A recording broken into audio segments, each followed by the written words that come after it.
The childhood toys become video games genre is getting some real traction lately, and Slayblade hits the ground, well, spinning, to make a great impression. This game puts you in the shoes of a would-be competitive Beyblade enthusiast as you skate around the city battling other people or doing chores to earn money, buy upgrades for your blade, and enter the league. This is set up like a roguelite where you have separate runs that you do to enter the league, and there are surprises around every corner. The Beyblade gameplay feels fresh and new, where you use your mouse to aim your blade and you try to build up and maintain momentum, then target your opponent to do damage, avoid getting hit, and pick up power-ups that unlock all sorts of weird special abilities. The demo available so far is small, but I'm very excited to play the full game. The city navigation parts really remind me of the old school Battle City era Yu-Gi-Oh games, which is kinda sweet. Also, I think the developers are doing a lot of bold copyright bait here between the name, the Nintendo DS intro in the trailer, and the obvious Supreme logo ripoff. Bold, but I'm looking forward to the game. FreeFall 95 is an old-school free-falling game where you're stuck on an airplane dreaming about more exciting things than your long flight. Your dreams consist of the plane crashing or exploding and you falling to the ground. Chain item pickups with special moves, kicking or jumping off falling debris, and complete challenges as you go to score the most style points before you hit the ground. The demo is addictive and is worth checking out. It's a great little Steam Deck game if nothing else. Remember those RC cars that could flip and keep going? I broke so many of those as a kid, pushing them to their limits. Grip XR takes those and puts them in a racing game built from the ground up to accommodate the enormous possibilities that arrive from vehicles that can flip and drive on any surface. Inspired by the Roll Cage series of games on PS1 and PC, this demo is actually a prototype to help launch the Kickstarter to get the full development of Grip XR over at the finish line, so be sure to check that page out if you like what you play. The map in this demo is incredibly dynamic, allowing for every way you might expect to path given your vehicle's capabilities. You have item boxes giving you some weapons, shields, or boosts to aid in your race. And my time with this demo was a blast. This is a fun racer that both feels right at home as an enjoyer of the more arcadey kart-style racers, and yet something totally fresh in terms of vehicle mechanics.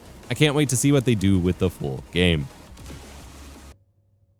There's a lot of Kingsfield-inspired games coming out lately, but Apathema stands out from the rest with its creepy, surreal horror aesthetic, its menus ripped straight from super old-school PC games, its honestly abrasive sounds, and its blood connection networking system thing that you use to interact with stuff.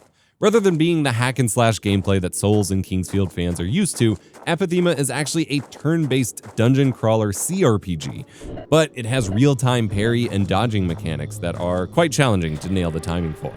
You've got old-school D&D-like character creation with classes and skill points. You get to craft spells and develop unique skills, target specific limbs in combat to have unique impacts on your encounters. There is a lot of neat idea combinations here that are worth exploring. The game is intense and hard from what I played of the demo, but I will certainly be coming back to it.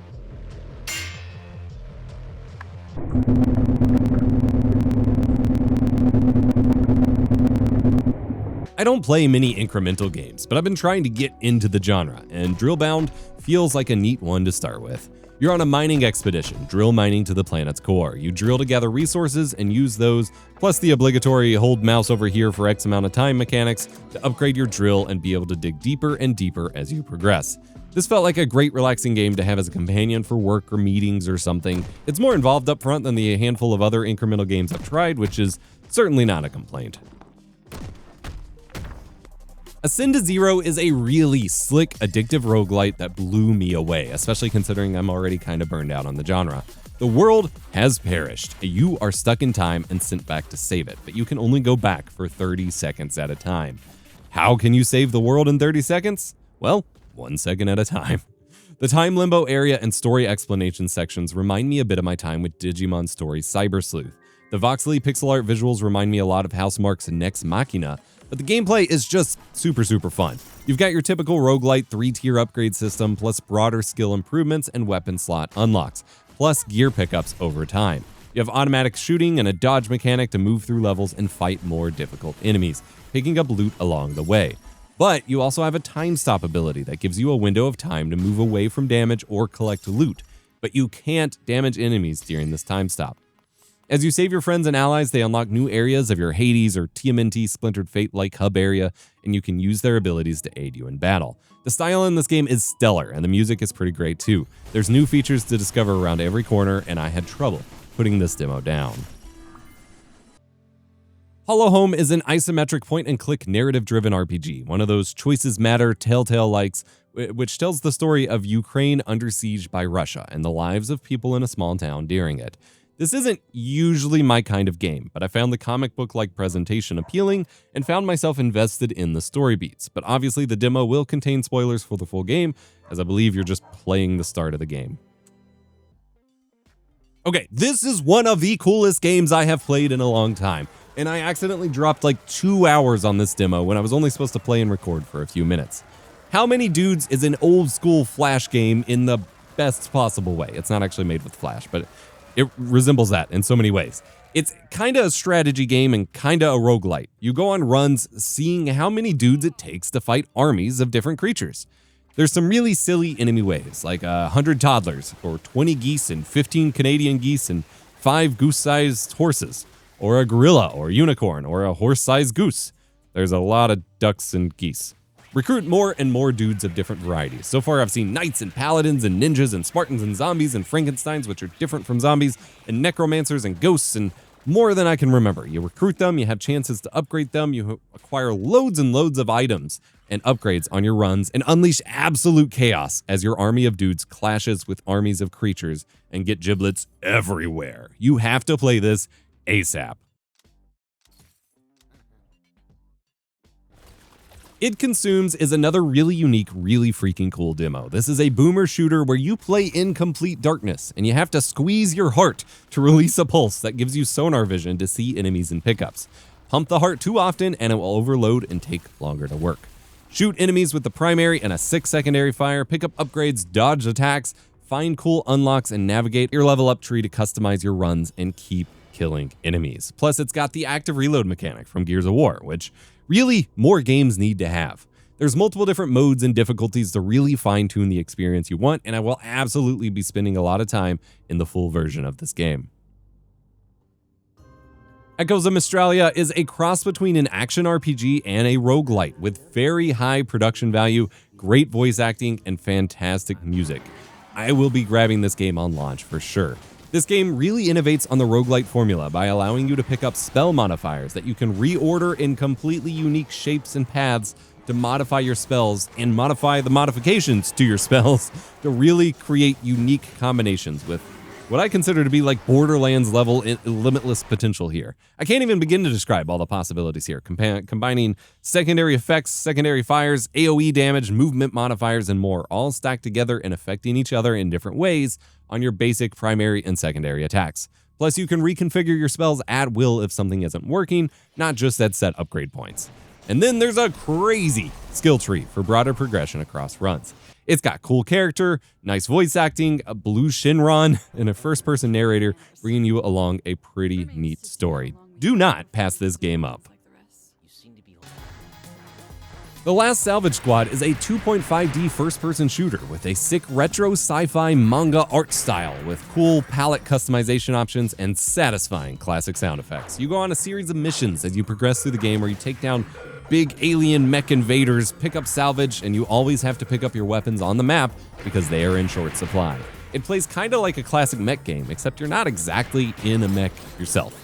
You can take the fight to the alien invaders or level the city to just fight them from a distance. There's a limited story to learn about as you play, and it's really nice to just see something so fresh yet so classic feeling in what is often a sea of AI-generated front-page demos on the Steam Next Fest. Just Grow is a beat-em-up roguelike that takes place in an orphanage. Something has poisoned your home, and everyone is stuck in a gross nightmare. Beat up the evil possessed toys and fix your home, setting it back right.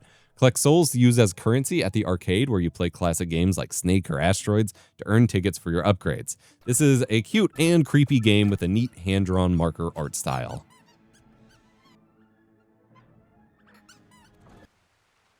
I gotta admit, I've had virtually zero interest in extraction shooters so far, despite shooters being one of my favorite genres. But I am an absolute sucker for Diablo-light ARPGs. So when I read the Steam page for Mistfall Hunter, which describes it as a dark fantasy extraction ARPG, I was interested. This game is something else. You've got the Diablo-light third-person ARPG combat that often reminds me a lot more of the Lord of the Rings War in the North game than the more top-down Diablo-light ARPGs you typically play, with satisfying weapon and spell play, deep character customization, and some of the FromSoft-style mysterious fantasy lore and world building going on. You've also got the Souls-like die once and you can go back into your body and try to grab your loot mechanic, though you only get one death since it is an extraction game. Fight through fantasy maps and pick up the best loot you can, then try to extract with it without getting killed by another player or just a spicy enemy. The voice acting is solid, the visuals are neat, and surprisingly not too gooner focused so far, which many of these games typically go for. As nice as the visuals may be, this game is really rough to run in its current state, bringing my 9070 XT to its knees, which does not happen often. There's both solo and trio runs, kind of like Phantasy Star Online 2. If they can balance the ARPG feeling with the extraction stuff so I can mostly just play solo and have fun, I am in. If it turns into a sweaty PvP or even just generally too online-focused game, I don't know if I'll stick around.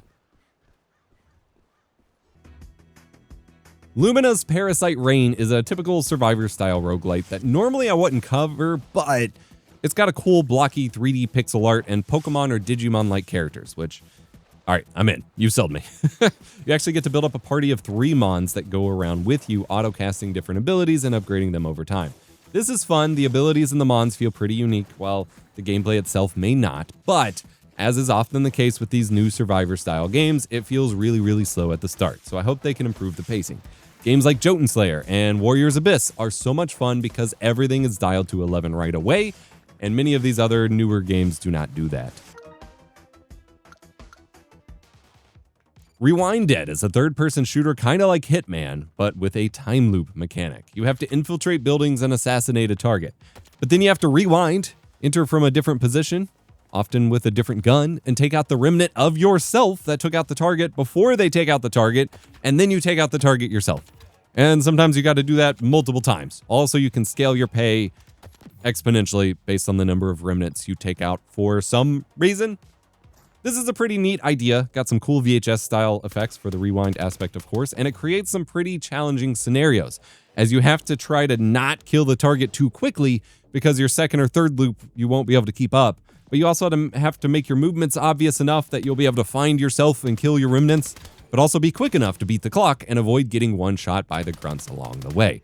This is a really addictive game loop and is worth checking out. I've got a couple here that I'm highlighting that have really good ideas, but I don't think have hit the mark yet. Smash Them All is a really neat idea. It's a top-down action game where your car is your weapon. Just Cause style guys with homing missiles shoot at you, and you have to dodge them and run over the dudes, destroy their vehicles, and so on without dying. This could be a lot of fun, but as it stands, I found that the real challenge was honestly just in tolerating the controls. I hope they can fix this up and make it more comfortable to play, as it seems like it could be a pretty successful little game idea. In a similar boat is KillCast, a game inspired by Smash TV and Running Man. You are forced onto a game show where contestants fight for survival against mutants and each other and earn cash, and then you choose whether to cash out or go back for more. This is a really cool idea with a ton of potential, but it needs, honestly, a lot of work. The effects on the voices for the announcer guy and stuff are really annoying, especially as they keep screaming at you while you shoot, often repeating the same grating shout over and over and over. And the game runs horrible, and you can't change the settings mid-game. So you're stuck with it running horrible. I made it through like 3 loops where I just could not improve performance and decided it just is not going to run well. It feels a little shallow so far too, but I think they have a phenomenal idea here that just needs a lot more time in the oven. I hope KillCast gets that extra time to really make it worth playing. STUNTBOOST is another childhood toys as video games concept, putting you in the first-person control of a tech deck-style finger skateboard. This is a classic challenge-style game where you progress through levels as you complete objectives and earn enough points to keep unlocking the next level. You've got a cool Katamari-like small point-of-view perspective into bedroom and household object levels. This isn't a game so much about tricks like Tony Hawk's Pro Skater, it's more about speed and control. Controlling a super-fast skateboard from a first-person perspective is honestly a trip. You've got to time your jumps, manage your speed, and push to accelerate with gravity and complete challenges in the best possible time. This is a really rewarding game that I love so far and should allow for a lot of skill expression as people really figure it out. Stunt Boost is a must-play for me. Kusan City of Wolves is a top-down brawler like Hotline Miami, but with furries. You've got some really awesome pixel art with stellar particle and fire effects, cool comic book cutscenes, and just a really dialed 80s cyberpunk vibe. It's got a bit of a score attack mechanism to it where you really got to get a good rhythm down to make it through the rooms. I'm not great at these games, but Kusan is really rad, and I will be coming back to it when it releases.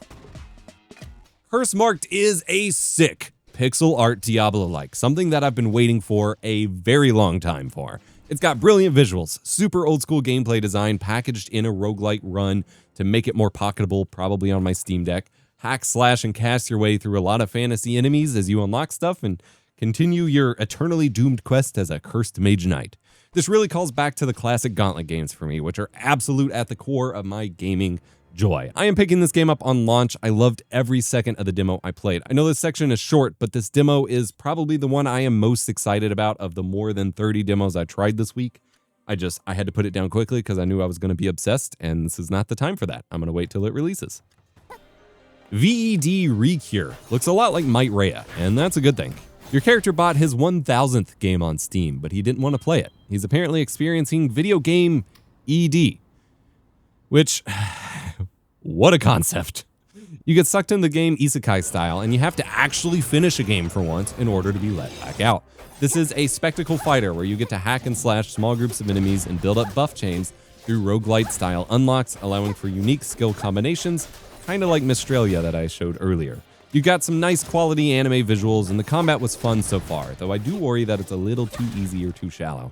Sometimes that's only the case for a game demo, and it picks up in the real game. The boss battles are difficult with very tiny dodge windows, and the runs do feel rewarding though. My only big complaint is that the audio quality of the voice acting feels really poor. The acting itself is fine, it's great, but the voice files sound like really poorly compressed files, so hopefully that's an easy fix because it's kind of grating. I'd definitely keep my eye on this one if you like spectacle fighters. Lady Dracula takes on the old school Castlevania genre without all the modern Metroidvania fluff. Dubbing itself a Classicvania, you have 5 difficulties to tune your experience based on which area of Castlevania games you're used to, as you whip and slash and break candles and run from giant skeletons on motorcycles and transform into a bat, and there's a lot of really cool stuff going on. I've actually got a great interview with the developer being printed in the very first issue of my own gaming magazine, Jam Packed, which is shipping soon. Yes, a real physical gaming magazine. I'm so stoked to be finally doing this. Details are in the description. Also, yes, Lady Dracula is worth every second of the demo. My first impression of Sineus, Arena Survivors weren't great. The menus are kind of buggy right now, requiring a hybrid approach of using both my controller and a mouse to navigate things, and the movement and combat was very sluggish feeling. I didn't really know what to do, and I couldn't find anyone to party up with for co-op. But on second try, I stumbled into the character selection menu and found the ranged character rather than the melee one it starts you with. And suddenly I was having way more fun. This takes the typical Survivors-like game and combines it with a bit of tower defense, letting you build towers to attack enemies, little bases to spawn minions or upgrade yourself for your towers, and then you find boss layers and defeat bosses and try to see how many you can beat in one run. Once I was leveled up a ton, I was moving fast, jumping all over the place, and shooting a ton of arrows and magic blasts. I had a great time with my second run. They just need to work out the pacing with melee, fix the loot chests that kept giving me the exact same item over and over, and polish it up a bit. Also, let me eventually leverage more than 2 weapons at a time, please. These games are just supposed to be about chaos. Just let me have the chaos. Don't limit me. Lastly, Over the Hill was a demo that I had to put down pretty quickly, because again, I knew I'd be hooked on the full game, and I wanted to save that obsession for release. This is a very neat game with lo-fi aesthetics that puts you in control of 70s and 80s era off-road vehicles as you drive through nature. You have to navigate around mountains, through trees, carefully drive over rocks, and use the winch to get yourself unstuck out of mud as you explore beautiful environments, fill out your map, listen to some tunes, and take photos with a Pokemon Snap-like challenge system to get photos of certain things. This is a beautiful game of joy, and I will be spending lots of Steam Deck time on here. I've tried over 100 game demos so far this year for Next Fest, and while the main page of the event is often flooded with AI slop, there is a lot worth playing here. I have even more cool demos highlighted in my previous Next Fest videos linked below, as well as in my jam-packed magazine I mentioned. also linked below. Be sure to grab you a copy. Share your favorite demos over on the forums, and remember to be kind. Rewind. Whew.